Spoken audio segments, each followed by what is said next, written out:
IPL தொடருடைய 50வது போட்டியில மும்பை ராஜஸ்தான் அணிகள் மோத இருக்காங்க. கடைசி 5 போட்டியில 5 போட்டியும் ஜெயிச்சு புள்ளி பட்டியல 2ஆம் இடத்துல இருக்கிற மும்பை இந்தியன்ஸ் அணி 10ல 3 போட்டிகள்ல மட்டுமே ஜெயிச்சிருக்கிற ராஜஸ்தான் ராயல்ஸை எதிர்கொள்ள போறாங்க. வைபவ் சூரியவன்ஷி ராஜஸ்தானுக்காக ஒரு டேஞ்சரஸ் இன்னிங்ஸை ஆடி கொடுத்திருக்கிறார். இந்த போட்டியில பும்ரா, போல், சஹர்னு எக்ஸ்பீரியன்ஸ் பவுலர்களை எப்படி எதிர்கொள்ள போறார் அப்படிங்கிற எதிர்பார்ப்பும் ஏற்பட்டிருக்கு. ராஜஸ்தான் ராயல்ஸை பொறுத்த வரைக்கும் வைபவ் சூரியவன்ஷி அண்ட் ஜெய்ஷ்வால் தொடக்க வீரர்களா அதிரடி காட்டினா பெரிய ஸ்கோர் கன்ஃபார்ம். மிடில் ஆர்டர்ல ரியான் பராக், ஹெத்மேயர் அதிரடி காட்ட வேண்டிய கட்டாயம் ஏற்பட்டிருக்கு. பந்து வீச்சை பொறுத்த வரைக்கும் துஷார் தேஷ்பாண்டே அண்ட் தீக்ஷனாவை நம்பியே பெரிய அளவுல இருக்கிறாங்க. மும்பை அணியை பொறுத்த வரைக்கும் ரோஹித் சர்மா ஃபார்முக்கு திரும்பி இருக்கிறது பலமா பார்க்கப்படுது.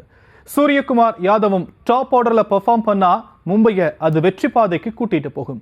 மிடில் ஆர்டர்ல ஹர்திக் பாண்டியா, திலக் வர்மா பெரிய ரோல் பிளே பண்ணுவாங்கன்னு எதிர்பார்க்கப்படுது.